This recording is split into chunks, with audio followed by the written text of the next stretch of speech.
How's it going, wrestling fans, sports card nuts? It's Tom here from CollectAWrestlePalooza. I've been doing some top 5 videos, I've been doing some wax pack openings, but today we're going back into the mailbag. I have 3 packages to open, let's get to it. CollectAWrestlePalooza, CollectAWrestlePalooza. But before we open the packages, I want to talk about what's going on with me as a collector and what's going on in this crazy collecting hobby. So my YouTube channel is not getting as many views as I've gotten in the past. My eBay store, I rarely ever sell anything on my eBay shop anyway, and that's slowed down pretty significantly as well. I think there's a lull in the hobby again, and I think specifically there's a lull in wrestling cards, which we haven't seen before, or in wrestling memorabilia. Wrestling was always the exception. It was always hot even when other sports card categories were slowing down, and I think wrestling has started to catch up with that. But I'm okay with that. I am not collecting over my head. I always have a budget and I never spend more than I can lose, and that's something that I try to convey on this channel too, is keep it healthy, keep it as something that's a positive thing in your life, something that makes you happy. I'm in my mid-40s myself. I'm a heart attack survivor. I'm someone that is doing this because it's healthy and because I want it to help me avoid a midlife crisis. I want this to be something I can do on the weekends that enriches my life. So if you have similar stories, leave some comments. Let's start a community going around this. But the bigger news is that I have started my Patreon up. I do have a link in the description of this channel and also in the description of this video. And I also have a link to my eBay shop if you've never checked it out. It's called CollectAWrestlePalooza. I hesitated to start a Patreon because I didn't want to ask for money, and I'm not asking for money. Basically, if you watch this channel and you're not a subscriber and you don't join my Patreon, that's great. I'm glad that I've enriched your day and that you find some value in this content. But if you do want to support wrestling cards, support me, support this channel, there is the Patreon link. The lowest level of subscription is $5 a month.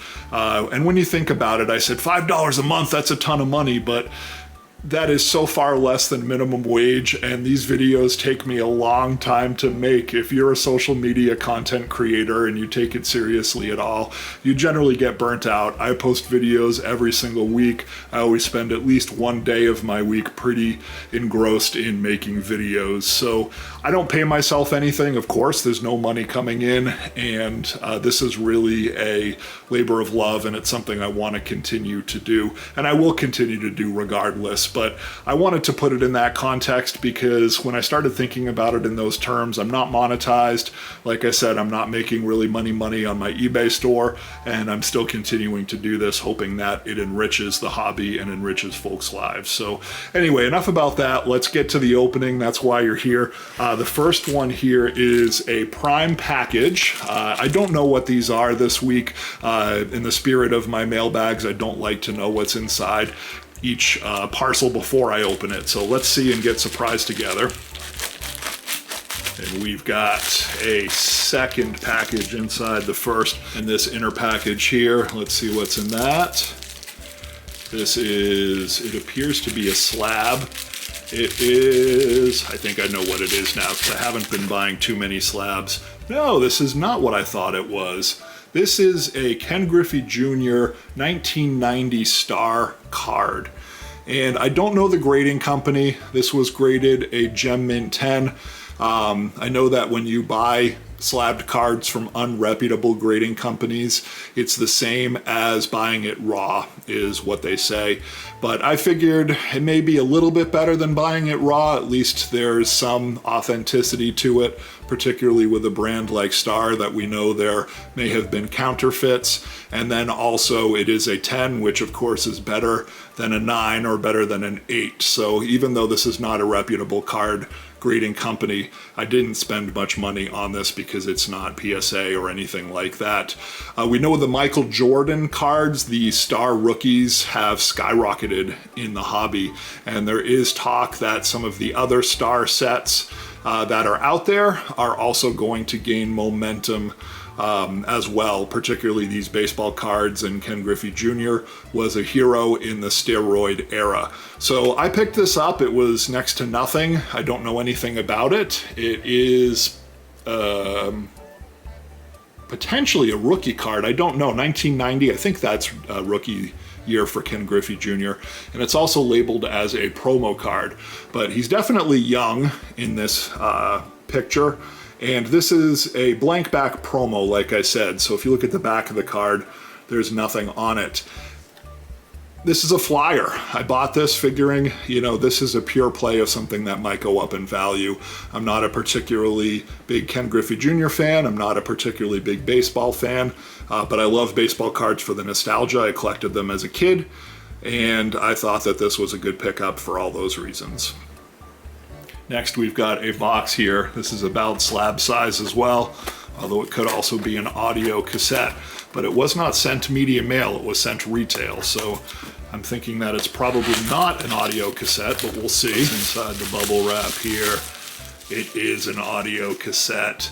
If you've watched my channel before, you know that I have mentioned this particular band and this particular genre of collecting, which is tapes. I think that tapes hold a ton of nostalgia. I think that physical media in any form is going to be a good long play hold if you are looking at it in terms of safety and somewhere to store your money, but in nostalgia as well. I mean, just remember walking around with a Walkman. Remember what this tape represented.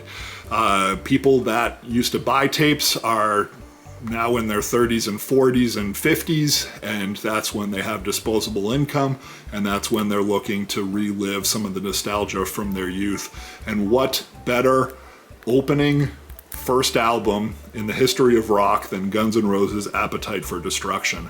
And there's a story around this. When I was a kid, I was the first one in my neighborhood to have this. I was young. I was 7 or 8 years old. I'm not sure if my mom and dad didn't know what the explicit lyrics were, or if they just thought that I was mature enough to handle it, but they bought me this tape because I wanted it. I'd heard Sweet Child of Mine on the radio and fell in love with that single. And also Welcome to the Jungle. Everyone loved those two songs. I remember listening to them in Papa Gino's, eating pizza, and just feeling really cool and saying I wanted this cassette. They bought it, and then the older neighborhood kids wanted to dub it from me once they found out, because they wanted to hear all the F-bombs and hear what all the fuss was about this Guns N' Roses tape. So this is a sealed version. The sealed versions of these cassettes are pretty expensive, at least in terms of my budget, but this one was affordable, I think, because the hype stickers and the price stickers got kind of soiled the front of the package here. But it is sealed, it is brand new, and it does have this parental advisory explicit lyric sticker on the front, which was important to me because that is really what defined this cassette. It was one of the first ones that had the naughty words on it. It does feature all the great singles: Welcome to the Jungle, It's So Easy, Night Train, My Michelle, Sweet Child of Mine, Rocket Queen, You're Crazy, Paradise City. The list goes on and on and on. Just a real genre defining cassette, a real moment in pop culture history, which is why I decided to buy it. And the final package here is a big box. I have no idea what's inside of this one. I'm hoping it is memorabilia, because it doesn't generally come in a big box like this. Or maybe it's just some of my CPAP supplies, and I'll be embarrassed on the channel opening that up for everyone, but let's see together. Nope, this is just something they wanted to protect more, which is really nice. Also, this is a fresh new envelope. They haven't even peeled off the adhesive. I used to mention this on my channel all the time. I love when sellers do that, because I'll reuse this packaging. I mean, what a great way to pay it forward, to give someone a fresh package to use to sell their own cards. And here it is. This is a 1987 Topps WWF Bret Hitman Hart rookie. If you watch my channel, you know that I'm in pursuit of buying, or excuse me, not buying, I'm in pursuit of opening one of these. I have purchased a bunch of 1987 Topps WWF wax packs. I opened them on this channel because I want to pull this card. This is the excellence of execution, but I broke down and I bought one because I just wanted to see it. I just wanted to hold it, and it seemed like a really nice price. And it looked like a pretty good representation. The centering on these cards is never perfect or great. I always find that the bottom border always appears much bigger than the top border, and I don't know if that's just part of the set. but it always looks a little bit off top to bottom centering. This one is no exception to that. And this one is graded a PSA 8, but the corners, the surface, you know, at least on the pictures, everything looked pretty reasonable, and the centering wasn't a distraction. I don't like when the centering's a distraction. I won't buy a card even if it's a high grade unless the eye appeal is there. But for an 8, this one was under $40. It may have even been under $30. So I decided to pick it up because it definitely was in my budget and I just wanted to own one.